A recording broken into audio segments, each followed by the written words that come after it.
ayun ang nangyari, di ba? Yan. Ngayon, kung ayaw niyo yan, mga ganyan-ganyan, ay... Hi guys! So, samahan niyo ulit ako today para mag-unbox ng isang product na naman. At syempre, galing siya sa Noon. Ayan, sa Noon. So, ayan guys. This is the Skin Food Black Sugar Mask. So, ito ginagamit ko to pang exfoliate ng aking mukha. FYI lang guys ha, ang pag-exfoliate ng ating face ay kasama yan sa skincare routine natin. Ginagawa ko talaga siya normally 1 to 2 times a week. Pero ang tito niya busy-busyhan ng mga nagdaan. Kaya naman 2 weeks na akong hindi nakakapag facial scrub. At ayun ang nangyari, di ba? Yan. Ngayon, kung ayaw niyo yan, mga ganyan-ganyan, ayan, di ba? Gumamit kayo, mag-exfoliate tayo guys, ha? Huwag natin kakaligtaan to. Huwag nyo kong gagayahin.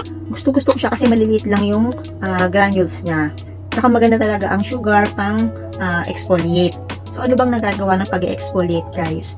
Kasi ang pag-exfoliate guys, nakakapag-unclog yan ng ating pores. Unang-una na yan. Siyempre. Tapos, ito, nakakatulong din ito mag-combat ng sign of aging, kasama na rin yun guys. So dahil nga na i-scrub niya, na tatanggal niya yung mga extra na sebum dyan sa mukha natin, yung mga talagang dumi na hindi natin kayang tanggalin lang using cleanser. After nun, makikita mo talaga na napapalambot niya at napapasapol niya ang ating balat. So yun yung mga advantages ng ating pag-exfoliate sa mukha. Kaya naman guys, kung gusto nyo mag-try, Skin Food, okay siya, mura siya, affordable talaga to guys, kaya gusto ko rin siya. Tapos ang sarap pa ng amoy niya. Tas promise, after nyong i-wash off talaga yung yung face scrub na to, naramdaman nyo talaga na lambot ng inyong mukha. Tsaka nakakapagpaano to ng uneven skin tone.